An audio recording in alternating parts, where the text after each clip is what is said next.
السلام علیکم viewers, novel 7 episode number 3۔ وہ آفس سے نکل کر سڑک کی طرف آیا تھا۔ سڑک بالکل سنسان اور اندھیری تھی۔ لائٹ کا زیادہ استعمال وہ کرتا بھی نہیں تھا، اسے اندھیرے میں رہنے کی عادت تھی۔ اندھیرے میں ہی قدم آگے بڑھاتا وہ اپنا رستہ بنا رہا تھا جب اچانک ہی اس کا دھیان اپنی جان کی طرف چلا گیا۔ میرا دل چاہتا ہے اپنے دل کی دھڑکن میں تمہیں چھپا لوں اور جہاں تمہیں کوئی نہ دیکھے میرے علاوہ۔ میرا دل چاہتا ہے تم اس دنیا میں صرف مجھ سے بات کرو، صرف مجھ سے ملو، صرف میرے بارے میں سوچو۔ میرا دل چاہتا ہے میں تمہیں اس دنیا سے دور لے جاؤں، کہیں ایسی جگہ جہاں میرے اور تمہارے علاوہ کوئی اور نہ ہو۔ میں تمہیں چھپا لوں پوری دنیا سے۔ وہ آہستہ آہستہ قدم اٹھاتا مسلسل اس کے بارے میں سوچ رہا تھا۔ وہ وقت دور نہیں جب میں تمہیں ہمیشہ کے لیے اپنی زندگی میں شامل کر لوں گا۔ ہاں میری جان، اب میں اور انتظار نہیں کروں گا۔ اب میں تمہیں بتاؤں گا کہ تم میرے لیے کیا ہو۔ اب تم کوئی نادان چھوٹی سی بچی نہیں ہو میرے جذبات کو سمجھ نہ سکو۔ اب میں تمہاری یہ آزادی ختم کر دوں گا، تمہیں ہمیشہ کے لیے قید کر لوں گا۔ اس کی سوچوں پر فی الحال صرف اور صرف اس کی جان کا حق تھا۔ شاید وہ اس وقت کسی کی مزاحمت نہیں چاہتا تھا۔ تبھی سامنے کھڑے دو لڑکوں کو دیکھ کر اس کے ماتھے کی رگیں باہر آنے لگیں۔ بہت شوق ہے نا تمہیں کلاس میں رعب جمانے کا؟ اب جما۔ لڑکے چلتے ہوئے اس کے قریب آئے اور ان کے پیچھے سے ہی وہ ان کے گنڈے بھی دیکھ چکا تھا۔ اب ہاتھ اٹھا کے دکھا، پھر مانتا ہوں تجھے۔ میں نے کہا تھا نا، تو جانتا نہیں مجھے، میں کون ہوں۔ مجھ پر ہاتھ اٹھا کر بہت بڑی غلطی کر دی۔ اب تو دیکھ میں تیرے ساتھ کیا کرتا ہوں، لڑکے نے اسے گھورتے ہوئے غصے سے کہا۔ اس کے ساتھ ہی ان کے لوگوں نے ان پر حملہ کر دیا۔ اپنے آپ پر ہونے والے حملے کو روکتے ہوئے حیدر نے سامنے سے بھاگتے آئے لڑکے پر حملہ کیا اور دوسری لاش سے اس کے دوسرے لڑکے کے سینے کو نشانہ بنایا۔ اس کے بعد ایک ایک کر کے وہ لڑکے اسے مار کھاتے ہوئے اپنی درگت بنوانے لگے۔ ان دونوں لڑکوں کو جلدی اندازہ ہو چکا تھا کہ انہوں نے غلطی جگہ پنگا لے لیا ہے، لیکن ان کے ساتھ کیا ہونے والا تھا یہ وہ خود بھی نہیں جانتے تھے۔ میں نے تو نہیں دیکھی تیری ہمت، تو میری ہمت دیکھ، حیدر نے کہتے ہوئے اپنی جیب سے ریوالور نکالا اور ایک لڑکے پر گولی چلائی اور اسے دیکھتے ہوئے دوسرا لڑکا بھاگ نکلا، لیکن شاید بھاگنا اس کے نصیب میں نہیں تھا۔ اس نے فوراً ہی اس کے پیر پر نشانہ باندھ کر اسے بے بس کر دیا اور اس کے بعد شام کو فون کیا۔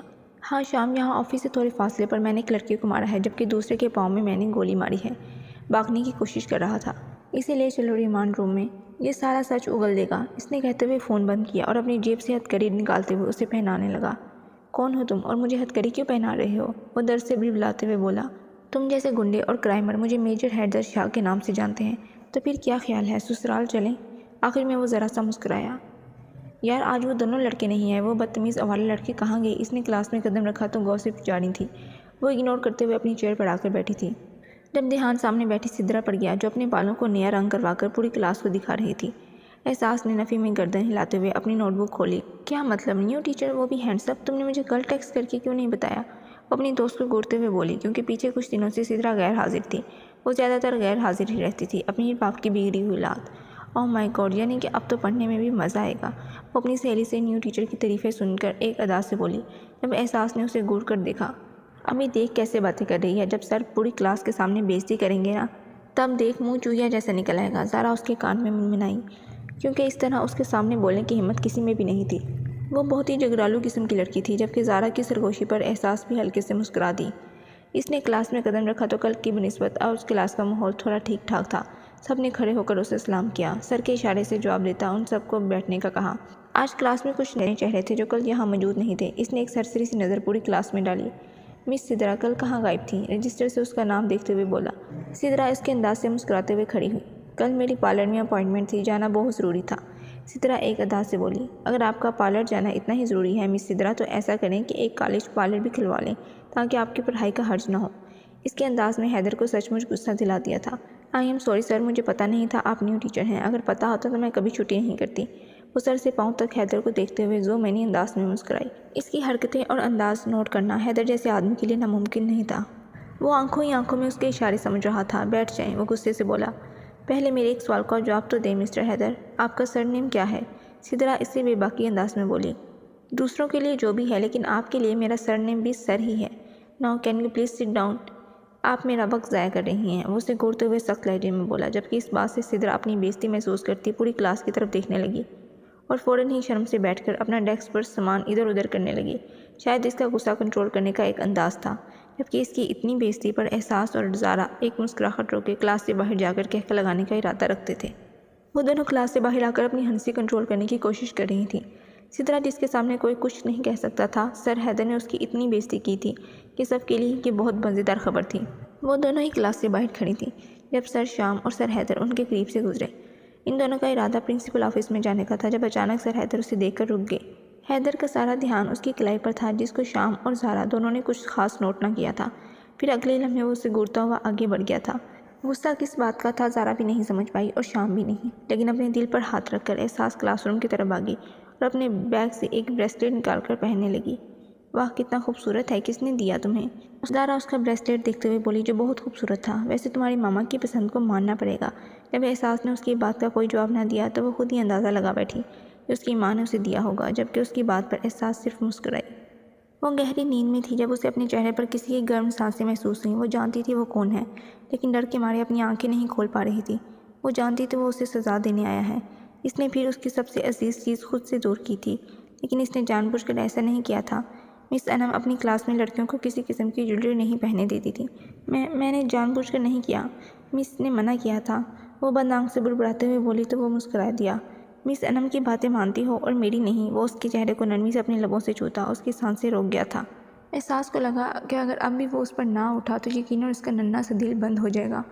میں نے کچھ نہیں کیا، مجھے معاف کر دے، میں آئندہ ایسی غلطی نہیں کروں گی۔ اس کی آنکھیں ابھی بند تھیں۔ اس کی ہلکی ہلکی منمناہٹ سن کر وہ مسکرا دیا۔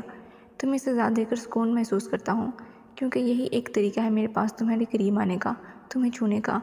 جب اپنے لبوں سے تمہارے کان میں سرگوشی کرتا ہوں تو اپنے اندر سکون محسوس کرتا ہوں۔ جب تمہاری آنکھوں کو چومتا ہوں مجھے میرا خواب سچ ہوتا محسوس ہوتا ہے۔ اس کی آنکھوں کو چومتے ہوئے بولا، تمہارے لبوں کو چوم کر مجھے محسوس ہوتا ہے کہ میری بھی اس دنیا میں کوئی اپنا ہے۔ یہ کہتے ہوئے رکا نہیں، بلکہ اپنے کہے پر عمل کرتے ہوئے وہ اس کے لبوں پر جھکا تھا۔ اس کی نرم اور ملائم سانسیں اپنی سانسوں میں اتارتے ہوئے وہ اسے اپنی باہوں میں قید کرنے لگا۔ جذبات کا طوفان اٹھتا چلا جا رہا تھا، اس کے انداز میں شدت آ رہی تھی، جب اچانک وہ اس کے لبوں کو اپنے لبوں کے قید سے آزاد کرتے ہوئے اس کے ماتھے کو چھو کر فوراً ہی اس کمرے سے باہر نکل آیا۔ شاید اسے ڈر تھا کہ وہ اپنی ساری حدیں کراس نہ کر دے۔ نکاح کے بعد کون سی حدود تھی؟ وہ تو بس اس کی رخصتی کا انتظار اس کے والدین کی مرضی کے ساتھ کر رہا تھا۔ اس سے پہلے وہ اسے اپنی محبت کا کوئی نظارہ دکھانا نہیں چاہتا تھا۔ اس نے کلاس میں قدم رکھا تو سب ایک دوسرے سے باتیں کرنے میں مصروف تھے۔ اسے دیکھتے ہی سب الرٹ ہو کر کھڑے ہو گئے۔ سر، ہماری کلاس میں 2 لڑکے تھے نا جو آپ سے بدتمیزی کر رہے تھے، جسے آپ نے تھپڑ مارا تھا، ان میں سے ایک لڑکے کی ڈیتھ ہو گئی ہے۔ سر بیچارہ، کسے پتا تھا اس طرح سے مر جائے گا؟ اپنی گلاسز ٹھیک کرتے ہوئے عمر نے افسوس سے کہا، اللہ اس سے بخش دے۔ خیر ہم کلاس سٹارٹ کرتے ہیں۔ اظہار افسوس کرتا ہوا وہ اپنی مارکر اٹھانے لگا، جب نظر 5ویں ڈیسک پر بیٹھی احساس پر پڑی۔ مس احساس، یہاں فرنٹ پر بیٹھا کریں۔ ماشاءاللہ سے ایک تو آپ کو سمجھ ضرورت سے زیادہ آتی ہے اور دوسرا آپ اتنے پیچھے ہو کر بیٹھتی ہیں۔ سدرا کی طرف اشارہ کرتے ہوئے اسے سدرا کی چیئر پر بیٹھنے کا اشارہ کیا۔ سر میں ہمیشہ سے یہاں بیٹھتی ہوں۔ سدرا کو غصہ آیا، یقیناً اپنی جگہ چھوڑنے کو تیار نہ تھی، لیکن میری کلاس میں آپ پیچھے جا کر بیٹھیں گی۔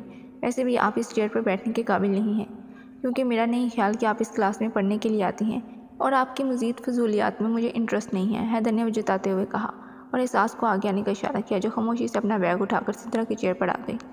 دن گزرتے جا رہے تھے اور آئے دن وہ کسی نہ کسی بات پر احساس کو ڈانٹتا تھا۔ وجہ یہ تھی کہ وہ میتھ میں ضرورت سے زیادہ کمزور تھی۔ یہ تو شکر تھا کہ اس کا فزکس اچھا تھا، ورنہ نہ جانے اس کا سال کیسا ہوتا۔ آج جمعہ تھا، کلاس میں بہت سارے اسٹوڈنٹس مسنگ تھے۔ جمعے کو وہ لوگ پڑھتے نہیں تھے، لیکن سر حیدر نے آ کر کہہ دیا کہ اب سے ہر جمعے ان لوگوں کا ٹیسٹ ہوا کرے گا۔ وہ ایک بھی دن ضائع کرنے کی پوزیشن میں نہیں ہے، لیکن اپنی میز پر موجود بہت ساری اپلیکیشنز دیکھ کر اسے کافی غصہ آیا۔ وہ جتنا جلدی کلاس میں پہنچنا چاہتی تھی اتنا ہی لیٹ ہو چکی تھی۔ وہ جب پہنچی کلاس شروع ہو چکی تھی اور سر حیدر تقریباً بورڈ سیاہی سے بڑھ چکے تھے۔ نہ جانے وہ میتھ کا کون سا کویشچن سمجھا رہے تھے۔ مس احساس سابق شاہ، تو آج آپ لیٹ ہیں، سے آنے کی وجہ جان سکتا ہوں میں؟ وہ سب کو بورڈ پر لکھا ہوا نوٹ کرنے کو کہہ کر اس کی طرف بڑھا۔ وہ گاڑی لیٹ ہو گئی تھی، وہ جلدی سے بولی، اور گاڑی کے لیٹ ہونے کی وجہ کیا ہے؟ آپ کو پتہ ہے آپ میتھ میں کتنی کمزور ہیں، اور پھر آپ کا لیٹ آنا، کبھی آپ کا چھٹی کرنا، آپ کا ارادہ ہے پاس ہونے کا یا نہیں؟ وہ اسے ڈانٹتے ہوئے بولا، اس نے تو صرف جمعے کی چھٹی کی تھی اور غلطی سے صرف آج ہی لیٹ ہوئی تھی، اور اس پر بھی اسے اتنی باتیں سننی پڑ رہی تھیں۔ جمعے کو بھی مما کی طبیعت خراب ہونے کی وجہ سے اس نے چھٹی کی تھی۔ اب اس میں ڈانٹنے والی کون سی بات ہے؟ اس نے اپلیکیشن بھی تو بھیج دی تھی۔ میں پوچھ رہا ہوں پاس ہونے کا ارادہ ہے یا نہیں؟ وہ اپنا سوال دہراتے ہوئے بولا، جبکہ احساس نظریں زمین پر گاڑتے ہوئے کبھی ادھر تو کبھی ادھر دیکھ رہی تھی۔ اسے انہیں پڑھاتے ہوئے 10 دن ہو چکے تھے اور اس 10 دن کے دوران وہ سب سے زیادہ اسے ہی ڈانٹ رہا تھا۔ مس احساس، بہتر ہوگا اپنی پڑھائی پر غور کریں، ورنہ بیکار میں اپنے ماں باپ کا وقت ضائع نہ کریں۔ جائیں اپنی چیئر پر بیٹھ جائیں، اور یہ جو کویشچن ہے اس کا کل ٹیسٹ ہوگا۔ بورڈ پر لکھے سوالوں کی طرف اشارہ کرتے ہوئے ٹیسٹ کا کہہ کر باہر نکل گیا، جبکہ احساس اچھی خاصی مشکل میں پڑ چکی تھی۔ اس نے ایک نظر زارا کے چہرے کی طرف دیکھا جو منہ لٹکائے بیٹھی تھی۔ اس کا مطلب تھا کہ اسے بھی ان سوالوں کی سمجھ نہیں آئی، اور انہیں سمجھ نہیں آئی تھی تو یہ ٹیسٹ کیا دیتی۔